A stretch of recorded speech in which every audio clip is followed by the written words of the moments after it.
হাসির রাজা, জ্ঞানের রাজা, রসিক রাজা। আমি সব ভেঙে ফেলবো, ভেঙে ফেলবো। অনেক হয়েছে, আর সহ্য হচ্ছে না। আজ আমি সব ভেঙে ফেলবো, ভেঙে ফেলবো। মানে গিন্নি গো, একটু শান্ত হ, একটু কথাটা শোনো। না না, আমি আর কিচ্ছু শুনবো না। এক সপ্তাহ সময় দিচ্ছি, তার মধ্যে মহারানীর মতো ওই সীতাহার আমার চাই চাই চাই। কিন্তু গিন্নি, ওটার যে অনেক দাম। আমার কি আর মহারাজের মতো অত টাকা আছে বলো? এই শোনো, তোমার কি আছে আর কি নেই তা আমার খুব ভালো করে জানা আছে, বুঝলে? কিন্তু গিন্নি, একটা কথা কান খুলে শুনে রাখো, এবারে যদি তুমি ওই সীতাহার আমাকে গড়িয়ে না দাও, আমি তাহলে চিরদিনের মতো বাপের বাড়ি চলে যাব। এই এই আমি বলে দিলাম। আচ্ছা ফাঁপড়ে পড়লাম আমি। কি যে করি, দূর, আর ভালো লাগে না।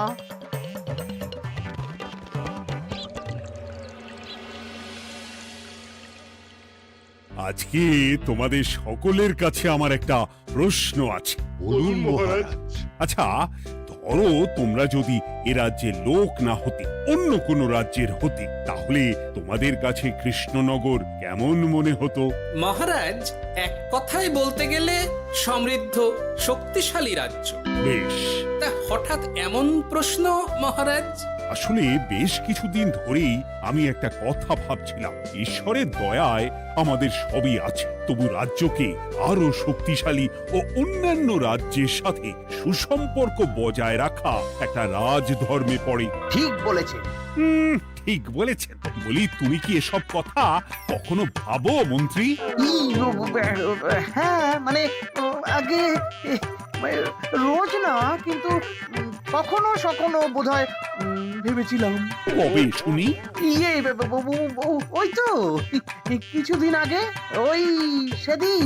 এটা ঠিক কোন সেদিনের কথা বলছেন মন্ত্রী মশাই? যেদিন আকাশে ওই দুটো সূর্য উঠেছিল?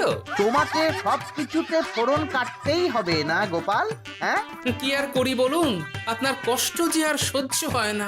যাই হোক, মুদ্রা কথা হলো, এসব কথা মাথায় রেখে এখন আমাদের কিছু করা উচিত। কিন্তু কি করা উচিত সেটা আমি ঠিক বুঝতে পারছি না। এই একটা করে রসগোল্লা খাওয়ালে কেমন হয়? এই, তুমি থামবে?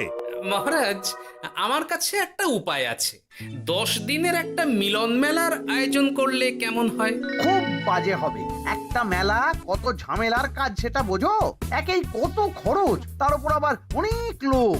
মোটেই না, এটা তো দারুণ বুদ্ধি দিয়েছো গোপাল। এমন কিছুই তো চাইছিলাম। দূর, আর সবকিছুই আমার বিপক্ষে মনে হয়। দিনটাই খারাপ। আমি বরং চুপই থাকি। তাহলে সবাই শোনো, 1 সপ্তাহ পর কৃষ্ণনগর এক বিরাট বড় মিলন মেলার আয়োজন করছে, আর তার জন্য লোকজনকে নিমন্ত্রণ করার কাজ দেখবে গোপাল। যথা আজ্ঞা মহারাজ। আর মন্ত্রী, ভালো করে শুনে রাখো, মেলা প্রাঙ্গণ সাজানো, ঠিকঠাক নিরাপত্তা, এসব তোমার দায়িত্ব। আচ্ছা, কিন্তু বলছিলাম যে সবকিছু ভালো করে করতে গেলে খরচও তো। ওসব নিয়ে তোমাকে চিন্তা করতে হবে না। যত খরচই হোক আমাকে বলো, আমি দেব। আরে বাস, তো দারুণ ব্যাপার। এই ফাঁকে যদি কিছু আমারও লাভ হয়ে যায়, তাহলে গিন্নির গলার হারটার কিছু একটা করতে পারবো। বেশ, তাহলে প্রত্যেকে নিজেদের কাজ শুরু করে দাও।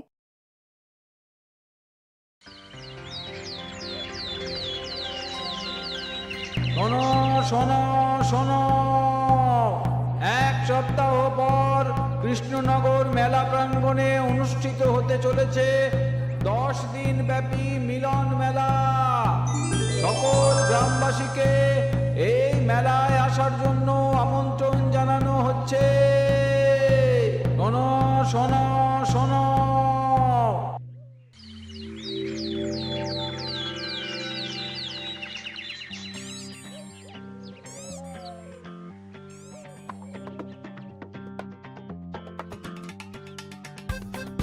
বাহ বাহ বাহ, ঠিক যেমনটা চেয়েছিলাম তেমনটাই হয়েছে।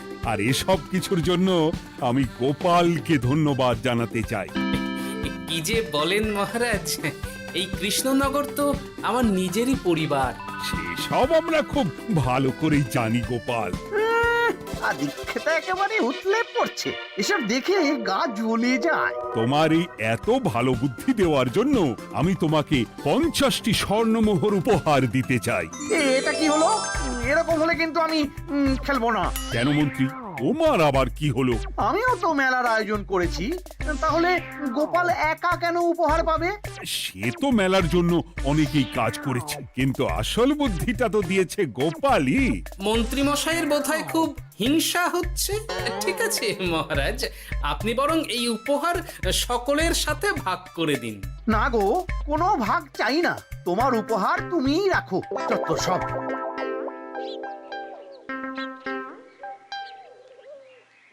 আমার কি এত খারাপ দিন এসেছে নাকি যে আমাকে গোপালের থেকে পুরস্কার নিতে হবে? অনেক হয়েছে। না না না, এবার আমাকেই কিছু ভাবতে হবে মনে হচ্ছে।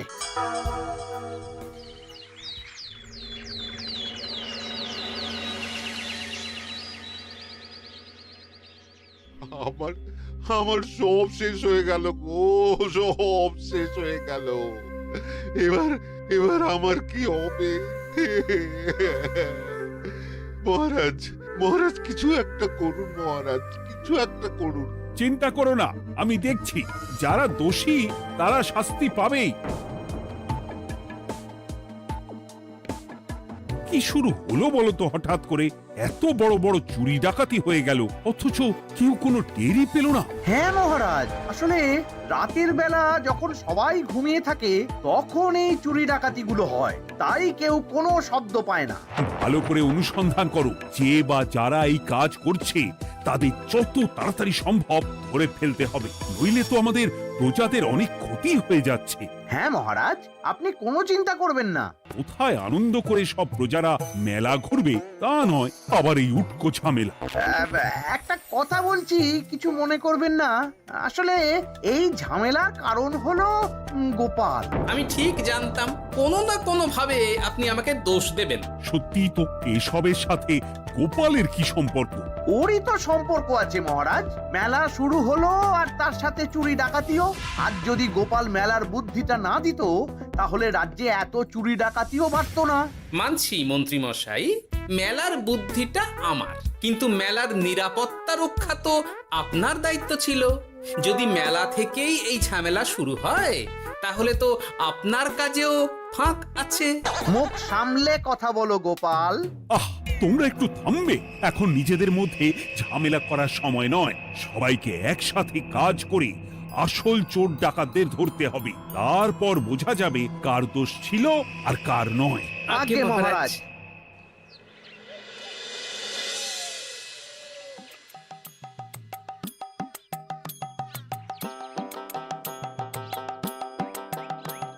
এই তো তুমি এসে গেছো। তাড়াতাড়ি মুখ হাত ধুয়ে বসো, তোমার জন্য একটা জিনিস এনেছি। বলো কি জিনিস? আরে আরে একটু অপেক্ষা করোই না, আমি আনছি। হ্যাঁ বেশ, আনো তাহলে। এই নাও, খাও। মিষ্টি দই। হ্যাঁ গো, খেয়ে দেখো তো কেমন। দারুণ সুন্দর স্বাদ তো গিন্নি। কোথা থেকে এনেছো? ভালো, মেলা থেকে এনেছি। ও জানো, বিনা পয়সায় গো। বিনা পয়সায়? তা কে দিল শুনি? আরে সুজন দইওয়ালা, বড় ভালো ছেলে। শুধু আজ নয়, ও রোজই মানুষকে ভালোবেসে না বিনা পয়সায় দই খাওয়ায়। হ্যাঁ বাবা, বেশ অবাক করা কাণ্ড। আসলে সুজনের দেশের বাড়িতে অনেক জমি জমা, গরু মোষ আছে। ও তাই বলে ওর টাকা পয়সার নাকি কোনো দরকার নেই, তাই ও বিনা পয়সায় খাওয়ায়। হ্যাঁ বুঝলাম। বাবা, খুব ঘুম পাচ্ছে এখন। ও গিন্নি, শোনো না, আমি বরং একটা ঘুম দিই এখন, বুঝলে? তুমি বরং বিকেলে আমায় একটু ডেকে দিও, ওর কাজ আছে। আচ্ছা বেশ। তোমাদের জন্য সেটাই ভালো, কারণ এমনিতেই মহারাজ চোর ডাকাত ধরার জন্য প্রহরীর ব্যবস্থা করছে পুরো রাজ্যে। না না না, সে নিয়ে আপনি চিন্তা করবেন না।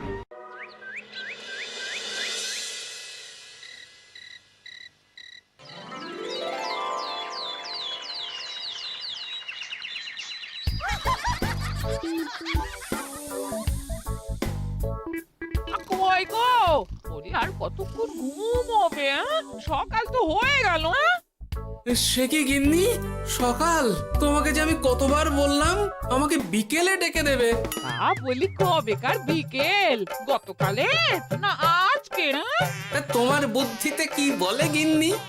আর বুদ্ধি নিয়ে কথা বলো, আগে নিজের ঘুমকে দেখো।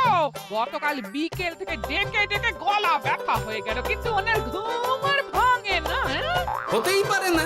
পারে না? ওদিকে কাণ্ড দেখো, রাতের খাবার পর্যন্ত পড়ে আছে। হ্যাঁ, আজব কাণ্ড। যাই হোক, অনেক দেরি হয়ে গেছে বুঝলে, আমাকে এক্ষুনি রাজসভার জন্য বেরোতে হবে।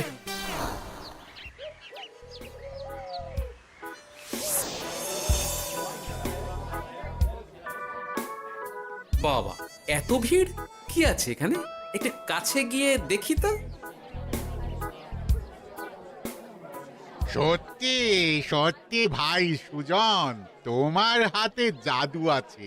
এত সুন্দর মিষ্টি দই, এ স্বাদ ভোলার নয় ভাই। আচ্ছা, তাহলে এই হলো সুজন দইওয়ালা। ভালো মিষ্টি দই আছে, নেবে নাকি গো? পয়সা লাগবে না। জানি তো, সত্যি দারুণ স্বাদ এই দইয়ের। আমি খেয়েছি তো। তবে আজ নেব না গো, কাল এসে নিয়ে যাব। আচ্ছা আচ্ছা আচ্ছা।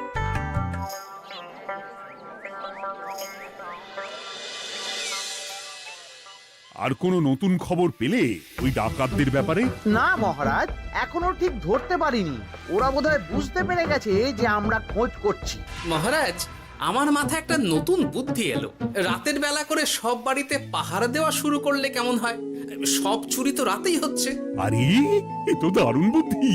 কিন্তু মহারাজ, আমাদের রাজ্যের প্রহরীরা রাতের বেলা কি করে পাহারা দেবে? কেন কেন, কি সমস্যা? অনেক সমস্যা আছে। তাদের শরীর খারাপ হতে পারে, তার চেয়েও বড়, রাত জেগে থাকলে দিনে তারা সকলে ঘুমোবে, তখন পুরোটাই বেকার হবে। কিচ্ছু বেকার হবে না মন্ত্রী মশাই, আমাদের প্রচুর সেনা আছে, তাদের সকলকে দায়িত্ব ভাগ করে দিলেই হয়ে যাবে। তুমি বেশি বোঝো। গোপাল তো কিছু ভুল বলেনি মন্ত্রী, আমরা পাহারা বাড়াবো। আমি আজই সব সেনাদের সাথে কথা বলছি। সেনাপতি, তুমিও এই ব্যাপারটা একটু দেখো। যথাজ্ঞা মহারাজ।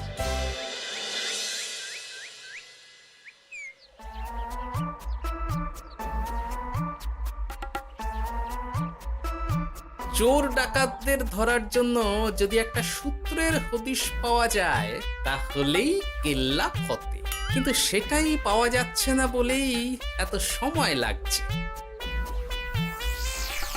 আরে, ওটা মন্ত্রী মশাই মনে হচ্ছে না? আড়ালে দাঁড়িয়ে এরকম কার সাথে কথা বলছে? এবার আমি যা বলছি ভালো করে শোনো। আজ রাতে মেলার পিছনের দিকে যে মাঠটা আছে সেখানে চলে এসো। বাকি কথা ওখানেই হবে। এই জায়গা নিরাপদ নয়। বেশ রহস্যজনক ব্যাপার। মেলার পিছনের মাঠ বললো না? রাতে আমাকেও দেখতে হবে কি হয় সেখানে।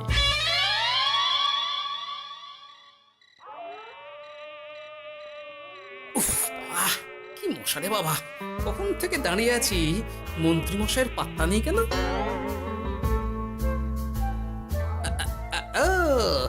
ওই তো চলে এসেছে। এই যে আমার সোনার হাটটা কই? হ্যাঁ, পই পই করে বলেছিলাম আমার ওটা চাই। আগে কি আর বলি বলুন তো, ওই হারটা আমাদের দলের প্রধানের খুব পছন্দ হয়ে গেছে, তাই কোনোভাবেই ওটা দিতে পারলাম না। কি এত বড় সাহস! আমার বলার পরেও তুমি এরকম করলে? বড় ভুল হয়ে গেছে মন্ত্রী মশাই, এবারের মতন ক্ষমা করে দিন, আর হবে না, এই কথা দিচ্ছি। তোমাদের জন্য সেটাই ভালো, কারণ এমনিতেই মহারাজ চোর ডাকাত ধরার জন্য প্রহরীর ব্যবস্থা করছে পুরো রাজ্যে। না না না, সে নিয়ে আপনি চিন্তা করবেন না। আমাদের ধরা পড়ার কোনো সুযোগই নেই, কারণ যে পরিমাণ ওষুধ আমি আমার দইতে মিশিয়ে দিই সেটা একবার যে খাবে মরার মতন ঘুমোবে। বাহ বাহ বাহ, সে তো খুব ভালো। করো করো। তার কোনো নতুন খবর পেলে? মেলা তো শেষের দিকে। হ্যাঁ পেয়েছি, পাশের গ্রামের বলরাম নামে এক বড় মহাজন আছে। পরশু তার মেয়ের বিশাল ধুমধাম করে বিয়ে। শেষ একটা বড় দান মারতে পারলেই আপনার আমার দুজনেরই শান্তি। আচ্ছা, এই ব্যাপার তাহলে এসব কিছুর পেছনে মন্ত্রী জড়িত। এইবার বুঝতে পারছি কেন রাতের পাহারাতে ওনার এত আপত্তি ছিল। কিন্তু ওই লোকটা কে? ঠিক আছে, এখন যাও, একটু সাবধানে কাজ করো আর আমার পাওনাটা ঠিকঠাক দিও, কেমন? সে কি সুজন দইওয়ালা? এবার আমার কাছে পুরো ব্যাপারটা পরিষ্কার হয়ে গেছে। না, কালই মহারাজকে সব জানাতে হবে, আর এদের হাতে নাতে ধরার জন্য একটা উপায় ভাবতে হবে।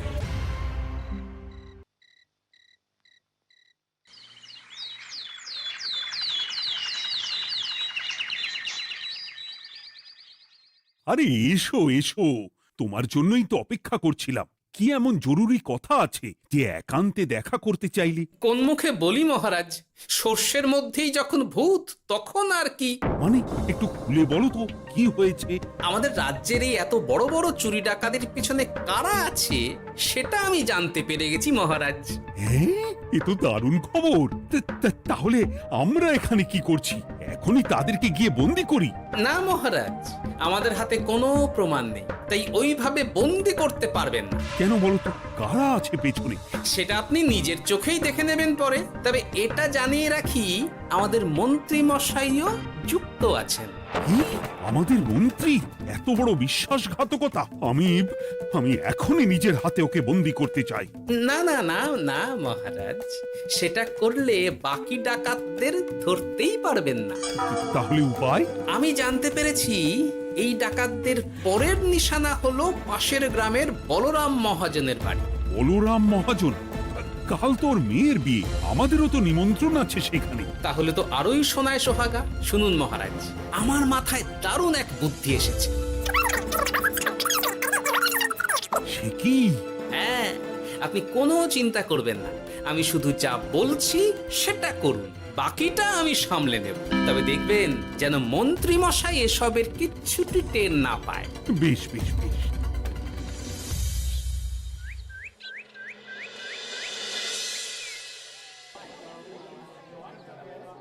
আর তো কিছুক্ষণ, এরপরেই তো সন্ধে নামবে। তোমার সবকিছু তৈরি তো? হ্যাঁ মহারাজ। আরে, মহারাজ আর গোপাল কানে কানে এত কি কথা বলছে? আমাকেও জানতে হবে সেটা।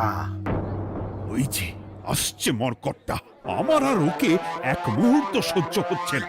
মনে হচ্ছে গুদুম গুদুম করে ওর মাথায় গাঁটটা মারি।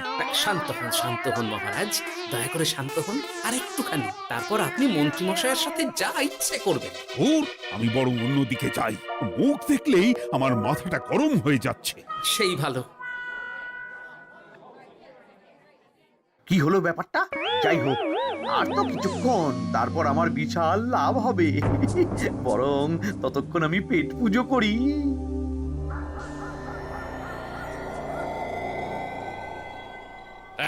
যা যা দামি জিনিস আছে সব দিয়ে দে। এই তো খেলা শুরু। এবার আর আমায় পায় কে? ও বাবা, এরা আবার কারা? সত্যি গোপাল দারুণ চাল চেলেছে। এই তোমরা এখানে কি করতে এসেছো? কেন, তোমরা যা করতে এসেছো? ডাকাতি? এমন তো কোনো কথা ছিল না। কার দলের লোক তোমরা? মন্ত্রী মশাইয়ের দলের লোক। এই রে, কি বলছে সব? কোথায় কোথায়? এই মন্ত্রী মশাই, এই কি বলছে এরা? আপনি দু নৌকোয় পা দিয়ে চলছে, আমরা থাকতে আপনি আরো এক ডাকাতের দলের লোককে ডেকেছেন। কি মন্ত্রী? শেষে কিনা তুমি? খেয়েছে রে, আর বোধহয় বাঁচতে পারবো না। কই, চুপ কেন? বলুন, মন্ত্রী মশাই সোনার হার ডাকাতি করে আপনাকে দেওয়ার জন্য এখানে ডেকেছেন। কি সোনার হার? আমাকেও তো একই কথা বলেছে। আপনি আমাদের থেকে খবর নিয়ে অন্য দলকে কাজ দিয়েছেন। এই না না মিথ্যে কথা। কিসের মিথ্যে? আপনি ছাড়া তো আর কেউ জানতো না এখানের কথা। না গো, আমি শুধু তোমাদেরকেই কাজ দিয়েছি একদম শুরু থেকে। আর কোনো ডাকাতের দলকে আমি চিনি না, আমি তো নিজেই প্রথম শুনছি। মন্ত্রী, লজ্জা করে না তোমার? তুমি আমার প্রজাদের এইভাবে ঠকাচ্ছিলে। ইয়ে মানে মহারাজ, আমি আসলে অনেক হয়েছে মন্ত্রী মশাই, আপনি ধরা পড়ে গেছেন। প্রহরী, বন্দি করো সবাইকে, আর মন্ত্রীকেও। আমাকে ক্ষমা করে দিন মহারাজ, আমি ইচ্ছা করে এটা করিনি। আসলে আমার গিন্নি কদিন ধরেই মহারানীর সীতাহারের মতো দেখতে হার বায়না করেছে। তার জন্য তুমি নিজেদের লোকেদের থেকেই চুরি করবে? আর কি করব বলুন, এক সপ্তাহের মধ্যে হার না দিলে বাড়ি ছেড়ে চলে যাবে বলেছে।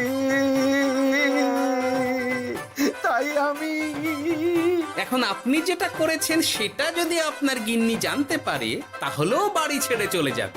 শাস্তি তো তোমাকে পেতেই হবে মন্ত্রী। আয়, কে আছো?